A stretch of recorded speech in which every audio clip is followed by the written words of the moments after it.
Bem-vindos! Aqui você vai entender o direito fácil e sem juridiquês. E sabe por quê? Porque você está no Por Dentro da Lei, comigo, doutora Vanessa Souza. Se vocês tiverem dúvidas, sugestões de temas, vocês podem estar enviando através do site www.tvdasartes.com.br ou através do WhatsApp, que o número vai aparecer aqui embaixo. Hoje nós vamos continuar falando sobre direito eleitoral com o Dr. Marcelo Grimoni. Dr. Marcelo Grimoni, ele é professor, doutor e mestre em direito. Tudo bem, doutor? Tudo bem, Vanessa. E mais uma vez um prazer estar aqui no programa. Aceitei aí com muito prazer o convite e mais uma vez esclarecendo, né, a população sobre o processo eleitoral, sobre o direito eleitoral, né? Nesse momento importante que nós estamos vivendo, que são as eleições municipais, né? E, mais uma vez, o país prestigiando a democracia, né? Sim, as eleições do segundo turno para cidades acima de 200 mil habitantes vai ser no dia 29 e a partir do dia 20 de novembro, é isso, doutor? A gente já vai poder ver novamente as propagandas para ver as propostas dos candidatos na rádio e na televisão, correto? Sim, e mais uma vez, né, nós já debatemos o tema, a propaganda eleitoral agora é voltada para a informação, né? E fiquem atentos a isso, né?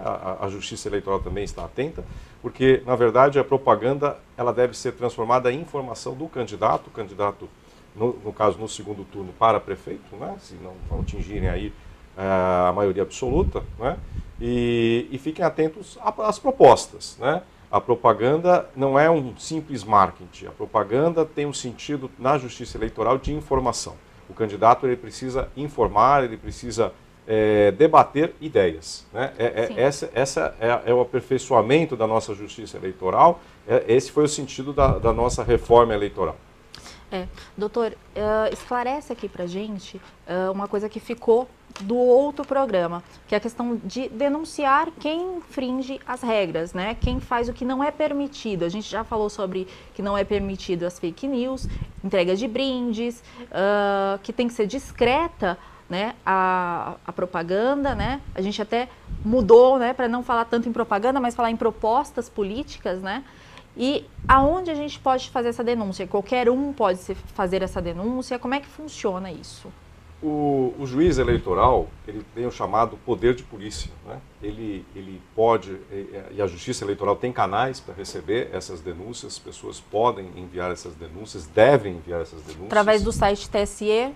Através do site do TSE, nós temos também o site do Tribunal Regional Eleitoral, ele está aberto à população, aliás é um site extremamente informativo, né? Tem várias cartilhas, tanto para o eleitor como para aquele que se candidatou a vereador e a prefeito, ele é bem informativo. Essa é a proposta da Justiça, que é a proposta desse programa, né? Quer dizer, a gente debateu o direito numa linguagem fácil, então todos nós temos a possibilidade de denunciar, né? Esse é o nosso papel como eleitores. Os exageros, né? Na propaganda, no uso de alguns termos, né? Na entrega de brindes, no transporte de eleitores também, que é proibido. E o juiz, recebendo essas denúncias, eles vão apurar e vão instaurar, vão encaminhar ao Ministério Público Eleitoral, porque, na verdade, essas práticas são considerados crimes eleitorais, né? E, aliás, eu não sei se vocês sabem, uma das grandes causas de cassação de prefeitos eleitos são denúncias das chamadas, entre aspas, compras de votos, né? Entrega de brindes, né? Ou oferta de transporte a eleitores. Cesta básica, né? A questão da cesta básica, né? A gente te entrega essa cesta básica e tal, e aí você vai pensar em mim no dia da eleição. Isso é vedado, é uma legislação que também foi aprovada desde 99, né? Por iniciativa popular de lei. Essa é uma legislação fantástica que pune os candidatos que se utilizaram principalmente do poder econômico, né? Para se elegerem, né? A chamada compra de votos, que se dá através da entrega de brindes, né? Promessas de empregos, né? Então isso é punido, são crimes eleitorais que são punidos posteriormente se eleitos com a própria cassação, né? Há um grande número de prefeitos que são cassados, é que a grande mídia não divulga isso, né? Deveria fazer o que nós estamos fazendo aqui, informar também. né? Além da perda do cargo, na cassação, tem mais algum, né, algum ônus que ele carrega? Tem mais alguma punição, alguma sanção? Sim, além de você perder o cargo, você pode, porque você responde, né, no âmbito da justiça eleitoral, você pode responder criminalmente, né, um crime eleitoral, né, Sim.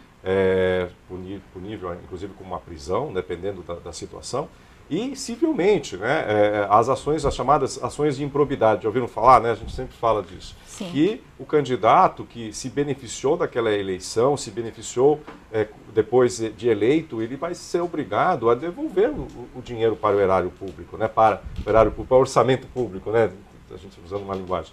Então, os candidatos que provocaram isso, que promoveram isso, eles respondem no âmbito da justiça eleitoral, no âmbito criminal, né, no âmbito civil, né, eles são obrigados a devolver esses valores, né. Aliás, tem várias ações de improbidade administrativa. O que são as ações de improbidade administrativa? São os candidatos que se utilizaram do poder econômico aí para se elegerem, e depois, como candidatos, como prefeitos, eles vão se utilizar do cargo para promoverem enriquecimento ilícito, contratações aí ilícitas que se eles não seguirem a lei de licitação, etc.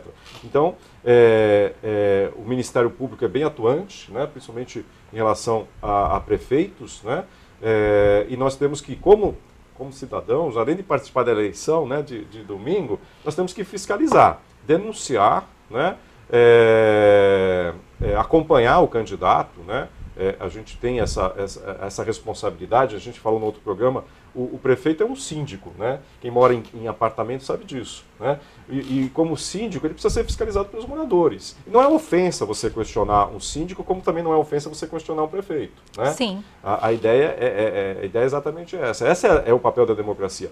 E nos Estados Unidos, os deputados estaduais, eles deixam as casas abertas. O eleitor pode ir lá visitar. Aperta a campanha e fala, eu vim aqui hoje visitar o meu candidato, já eleito, né? Não na época da eleição, depois que é eleito, Sim. né? Por que ele vai lá visitar? Não para tomar um café, né? Ele vai lá visitar para cobrar do deputado. Essa é a verdadeira democracia, né? A democracia da cobrança. E a legislação eleitoral, ela criou regras, tanto no sentido da propaganda, hoje comedida, né? Regulamentada, ela é proporcional à eleição, como também criou regras para o processo eleitoral, para os candidatos, né? Criou regras para depois da candidatura, né? As verbas hoje, né? o fundo eleitoral, os candidatos recebem, os partidos recebem e distribuem dentro dos partidos, mas eles têm que prestar contas. Né? É distribuído 2%, né, para os partidos. 2% para todos os partidos, 35% para aqueles que têm candidatos no Congresso Nacional, Câmara e Senado, né, vai na proporção, né, dos candidatos no Congresso Nacional, né, então eles vão receber essa verba, né, é feita uma distribuição do fundo eleitoral que para essas eleições municipais chegou ao valor de 2 bilhões de reais, um valor considerável. Pouco, né? Foi um valor considerável, para né? dizer o mínimo, né? Foi um valor muito alto. E aí foi distribuído para os partidos com maior representação no Congresso Nacional, esse foi o critério, na Câmara dos Deputados e no Senado, né? Mas esse valor, na verdade, não é uma simples distribuição para o partido. Tem prestação de contas. Tem a prestação de contas. Os partidos, eles precisam prestar contas sob pena de serem multados ou receberem uma punição da Justiça Eleitoral, e os candidatos também devem prestar contas sob pena de responderem pela falta de prestação de contas, inclusive por improbidade administrativa, ser eleitos. Sim. Né? E essa prestação de contas, ela pode ser cobrada pela ação popular, que a gente tinha falado anteriormente, né, doutor? Sim, ela é no âmbito da Justiça Eleitoral, mas nada impede que qualquer cidadão possa, se o ato for lesivo ao patrimônio público, também ingressar com uma ação popular. A Justiça Eleitoral é bem atuante, né? Nós temos a Justiça nos estados, o Tribunal Regional Eleitoral, né? Nós temos o Tribunal Superior Eleitoral, que corresponderia ao Supremo, né? No âmbito da legislação eleitoral, e nós temos o Ministério Público Eleitoral também, que recebe denúncias também, ele pode também receber denúncias, né? E que vai cobrar dos candidatos a lisura, né, na aplicação dessa verba do fundo eleitoral. Muitos criticam, né, essa questão do fundo eleitoral, mas qual foi o objetivo do fundo eleitoral, para a gente pensar aqui nesse programa? Foi afastar a pressão econômica, né? Aqueles candidatos que tinham ligação aí com o poder econômico recebiam dinheiro, né, das empresas e tudo mais. Então foi um mecanismo de democratizar a propaganda, o acesso à propaganda eleitoral, ao fundo eleitoral. Agora, eu acho que, enfim, eu acho que é até interessante ter esse fundo eleitoral, mas esse fundo eleitoral precisa ser fiscalizado, né, para que ele não se transforme, na verdade, de um meio de sustentar partidos políticos e candidatos. Porque o fundo eleitoral não é para o partido e não são para os candidatos. O fundo eleitoral, na verdade, são para os eleitores, para que eles possam receber. Por isso que a propaganda tem que ser fiscalizada, para que eles possam receber informações dos candidatos. Essa é a proposta do fundo eleitoral, né? Sim. Vamos falar agora sobre a questão das pessoas com deficiência e o alistamento eleitoral, né? Hoje o alistamento eleitoral é feito a partir dos 16 anos, sendo que é facultativo, né? E a partir dos 18 anos obrigatório, e aos 70, correto? Isso. 70 anos ele é facultativo novamente, né? Mas vamos falar especificamente das pessoas com deficiência, né? Hoje o voto deles é obrigatório, né? Mas tem algumas circunstâncias que a gente pode falar aqui com o doutor, né? Que pode facilitar o acesso desses eleitores. A Justiça Eleitoral, né, de acordo com a Lei de Acessibilidade, ela disponibiliza locais especiais para votação, né, disponibiliza equipamentos especiais, né. Lembrando que devido ao momento pandêmico, a gente pode estar justificando hoje através do aplicativo disponibilizado pelo TSE, né, e pelo TRE. É recomendado que pessoas que apresentem qualquer sintoma, né, gripe, mesmo que não seja necessariamente do Covid-19, mas que apresente algum sintoma de febre, tosse, não vá às eleições. Justifique através do aplicativo. Pessoas também que não estão na sua cidade onde você vota, pode também estar justificando. Lembrando que o aplicativo ele localiza né, onde está o aparelho, né? Então dá para você, estando na sua cidade, fingir que não está, né? A gente tem que exercer o nosso direito democrático de voto. Vamos falar agora um pouquinho a gente falou sobre cassação dos direitos políticos. Então vamos falar um pouquinho também agora sobre a questão da perda dos direitos políticos e da suspensão, né? A gente teve uma questão das eleições presidencialistas, né? Que a gente teve uma presidente que perdeu não chegou a perder os direitos políticos, né? Ela teve uma suspensão. Antigamente era se falado que deveria se perder os direitos políticos, ainda tinha uma questão dos 8 anos, e isso foi quebrado, né, doutor? Vamos falar um pouquinho sobre isso.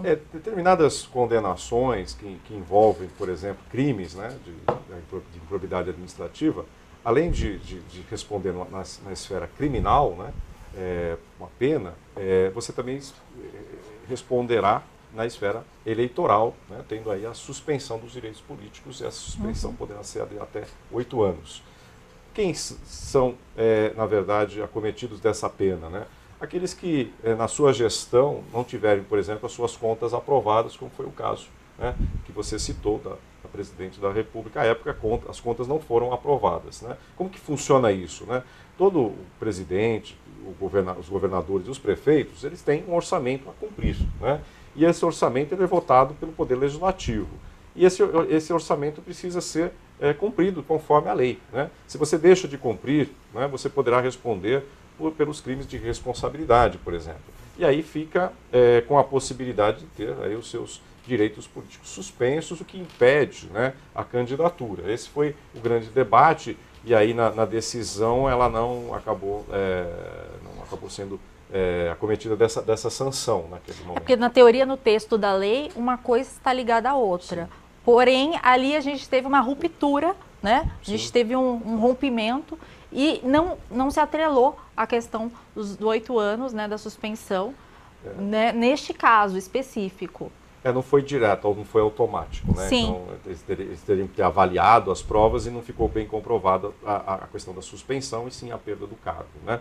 Mas a suspensão decorre principalmente de crimes atrelados à improbidade, né? Crimes à má gestão, a desvio, né, de verbas, né? E a perda do direito quando você perde a condição, né, de se eleger, né? E a própria Constituição traz uma série de requisitos, e aí você fica impedido, né, de se candidatar. né? Que é uma pena gravíssima, né? De você retirar essa possibilidade. Né? Lembrando que não é, não é a perda do direito de votar, Não. Somente do direito de ser votado. De ser votado, né? Essa é a que se diz, né? Essa pena que você perde os seus direitos políticos, mas na verdade fica suspenso por um período que chegará até a 8 anos, né? Dependendo aí da situação. O que o Código Eleitoral prevê, na verdade, é uma punição para que candidatos que tiveram um mau comportamento. Essa é a ideia, né? A Justiça Eleitoral, que é que uma vez eleito, você tem um bom comportamento, como não só no momento da candidatura, mas no momento também que você exerce o seu cargo, né? Sim. Essa é a ideia, né? E agora, se você não teve esse comportamento, você também não teria, por um período aí de tempo, direito a se candidatar novamente, né? Essa seria a ideia da Constituição Federal, inclusive está no texto constitucional. Essa é a ideia também da legislação eleitoral, que é o exercício, né? E aí entra a lei da ficha limpa, né? Que veio aclarar isso, né? A candidatura, ela representa uma responsabilidade do candidato. E a principal responsabilidade, isso está no texto da lei da ficha limpa, é que você tenha a responsabilidade com a coisa pública, Sim. com o bem público, né? Então, eu não posso me candidatar a um cargo de prefeito ou governador se no passado eu não me comportei conforme as regras do cargo. E qual a principal regra de um prefeito? É ter cuidado com o dinheiro público, né? Cuidado Sim. com a compra de equipamentos, cuidado com os equipamentos, né? Porque o prefeito ele faz a gestão daquilo que é nosso, né? Ele não está fazendo a gestão daquilo que é dele, é isso que a gente precisa entender. Ele está fazendo a gestão daquilo que pertence à sociedade, aquilo que pertence à cidade. Ele tem que ter um comportamento. Se não teve esse comportamento, se as suas contas foram reprovadas, ele também ficaria suspenso aí o seu direito a se candidatar. Isso seria uma consequência natural, né? A gente tem que ter candidatos que se comprometam, né, com a coisa pública, que se comprometam com o município, que tenham um comprometimento com a cidade, né? E o mesmo vale para o vereador, que tem um comprometimento com o legislativo local, né? Essa é a ideia das punições no direito eleitoral, né? Sim. Vamos falar então um pouquinho sobre a Lei da Ficha Limpa. A Lei da Ficha Limpa, ela tem 10 anos, né? Ela foi promulgada em 2010, né? E agora, ela foi uma inovação na época, ela continua sendo essa inovação, o que mudou, o que continua, né? Teve alterações durante esses anos. O que o senhor pode falar para a gente um pouquinho sobre as mudanças que ela causou e que talvez ela venha causando ainda? Então, a lei, ela elimina, né, as candidaturas que tiveram condenações em determinados crimes, né, que tiveram condenações em improbidade administrativa, que não tiveram os candidatos que no passado não tiveram seus orçamentos aí aprovados, né? E ela foi uma grande inovação nesse sentido, né, no sentido de você moralizar as candidaturas, uhum. né? E ela veio no anseio da população, porque ela foi aprovada por meio de uma iniciativa popular de lei. O que é isso? Nós falamos no programa passado. 1% do eleitorado, né, participou dessa elaboração desse projeto de lei, assinando lá, colocando o seu nome, apontando o seu nome, o seu RG, etc. E a partir da colheita, na época, de mais de 1.300.000 assinaturas, né, foi proposto na Câmara e foi aprovado pelo Congresso. E ela é uma barreira a candidaturas de pessoas que são incompatíveis com o próprio cargo. O que significa ser incompatíveis com o próprio cargo? Pessoas que não têm a intenção de serem bons gestores públicos. Uhum. Né? O prefeito ele tem que ser um bom gestor, o vereador precisa ser um bom legislador, né? No sentido do contrato da coisa pública. E ela vem evoluindo nesse sentido. Os tribunais são severos. Eu estava levantando uma estatística, nessa eleição, boa parte alguns candidatos foram eliminados da corrida eleitoral, até porque não comprovaram a sua possibilidade de candidatura, né? Não comprovaram a documentação, mas principalmente foram eliminados porque tiveram no passado enfrentamentos com a justiça. O senhor tem uma estimativa assim, de quantos foram barrados? Na eleição de 2018, que eu levantei, acho que em torno de quase 20%. Nessas eleições eu não tenho a estatística, mas está em torno também, acho que de 15% de candidatos que não comprovaram essa condição. Hoje, pelo número que a gente Sim. tem de candidatos, é um número significativo, sim, né? Sim. E a Justiça Eleitoral é bem severa em relação a isso. Ela faz uma espécie de uma auditoria, faz um levantamento E depende também da gente, né, da gente denunciar esses candidatos, né, a Justiça Eleitoral ela tem a sua limitação, então cabe aos eleitores, se tiver qualquer informação, encaminhar para a Justiça Eleitoral. Há canais aí abertos na Justiça Eleitoral, tem uma ouvidoria também, o TRE, e a eleição, na verdade, ela ocorre com a nossa participação, né? Inclusive, aqueles que vão ser mesários, eu parabenizo, né, que é uma função tão importante. Sim. Na época da Covid, são voluntários, na grande maioria. Principalmente, né? Na época da Covid, né? É extremamente necessária. E na época da Covid, são pessoas que estão ali, né, para fazer com que a gente possa estar exercendo o nosso poder. Sim. Democrático, né? Eu deixo o meu abraço a cada um deles. Quando eu compareço no dia da eleição, eu cumprimento a todos. Agora não vou poder fazer isso, só um tchau de longe, mas enfim, geralmente são jovens que Sim. estão lá. Eu faço a questão de cumprimentar um por um, conversar um pouco com eles, etc., né? Porque eles que realmente são os verdadeiros soldados da democracia. Estão lá, né, combatendo, Sim. né, combatendo no sentido de promover a democracia. Doutor, vamos falar um pouquinho aqui sobre a questão dos votos brancos e nulos. O que é o voto branco e o que é o voto nulo? Então, muitas pessoas aí acham que os votos brancos e nulos são computados aí para o candidato que está na frente. Nada disso.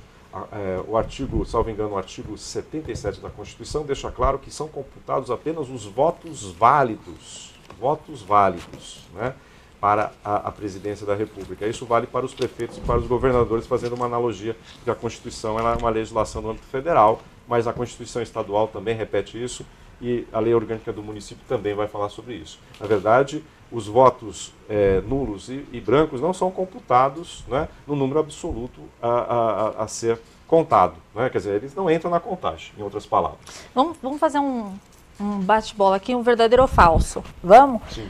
Então, voto branco e nulo vai para o primeiro colocado.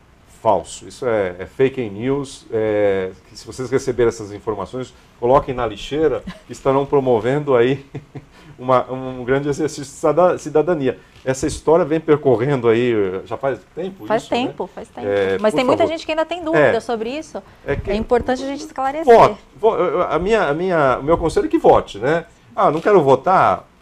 Deixa em branco, né? Não faça nada, né? Ou anule, Sim. Coloque lá um número inexistente e confirme, né? Sim. Isso não vai ser computado, não vai ser computado, não entra no cômputo. É o seu desejo, enfim, a democracia respeita, né? Então, vamos lá. Voto branco é você apertar o branco na urna e confirmar ali no verde. Isso, escutando aquela musiquinha. Você está confirmando. Já o voto nulo, você digita qualquer número que seja inexistente, vamos lá, 00, 001, né? E aí você confirma, né? E aí você vai estar votando nulo. Sim. Vamos para uma segunda. Se a maioria dos eleitores votar nulo, é feita uma nova eleição. Também não é verdadeiro, né? Porque, como eu disse, né? O que se computa são os votos válidos, né? Então, diante disso, a gente despreza, não entra no cômputo, e nós vamos agora fazer a apuração dos votos válidos, né? E aí aquele que atingir a maior parte dos votos é que será considerado aí o vencedor. Então isso é tranquilo também. Sim. Voto branco e nulo é a mesma coisa? Olha, o branco, como você mesmo explicou, você não você confirmar, né? Não lançar nada e confirmar, né? O nulo é você lançar um número inexistente e confirmar, mas a consequência é a mesma, né? Eles são desprezados, né? São protestos aí. Branco significa aí, vamos imaginar que eu não tenho nenhum candidato, né? E nulo eu estou anulando todos os candidatos, mas a consequência é que são desprezados, né? A consequência é a mesma. Né? Consequência na teoria é a mesma, Sim. né?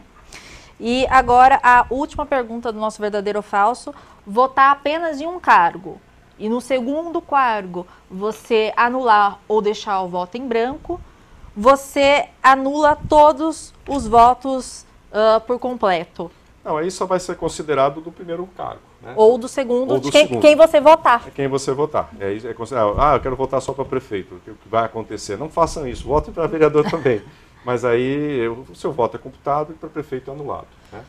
Para vereador é anulado, perdão. Mas votem para prefeito, votem para vereador também. Porque o legislativo é tão importante quanto o executivo. Aqui no Brasil a gente lança holofote só para o executivo. pensem, quem que elabora as leis? É o legislativo, são os vereadores, né?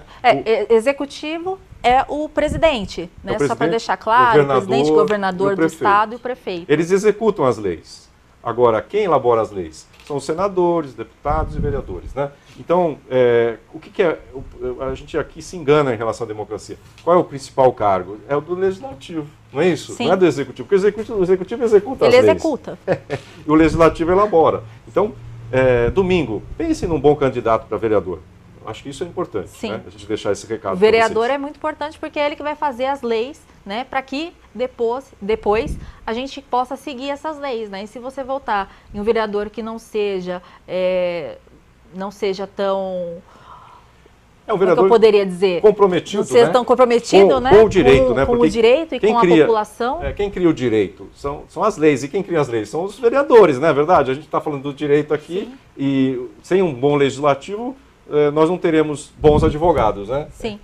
Doutor, quais são as suas considerações finais sobre a questão do segundo turno e sobre a lei ficha limpa que completou os 10 anos? Olha, eu considero um grande avanço a lei da ficha limpa, né? Eu acho que nós temos que sempre olhar a eleição sob o ponto de vista da moralidade administrativa, né? Exigir candidatos comprometidos com a coisa pública, né?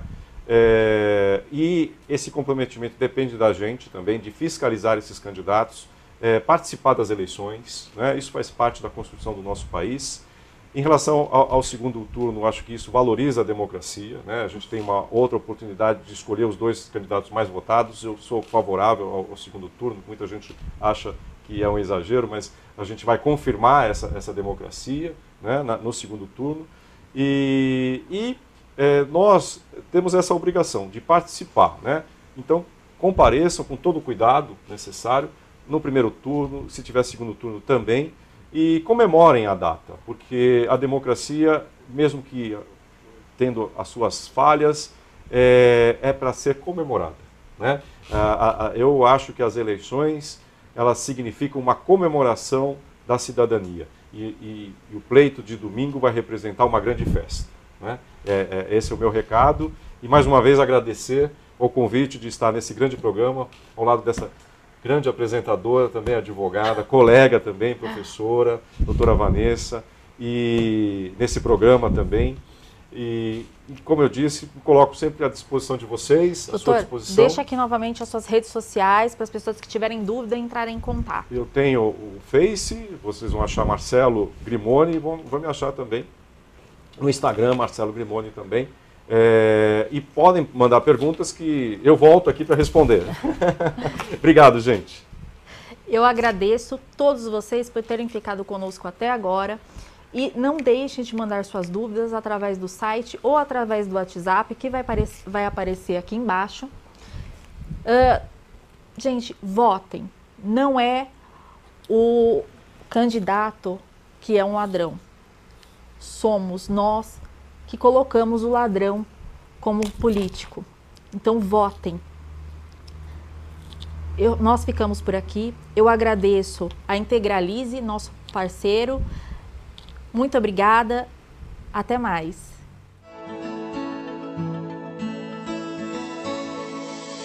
No processo de integralização, esse tempo ele é um tempo relativo. Ele pode ir de 12 a 24 meses.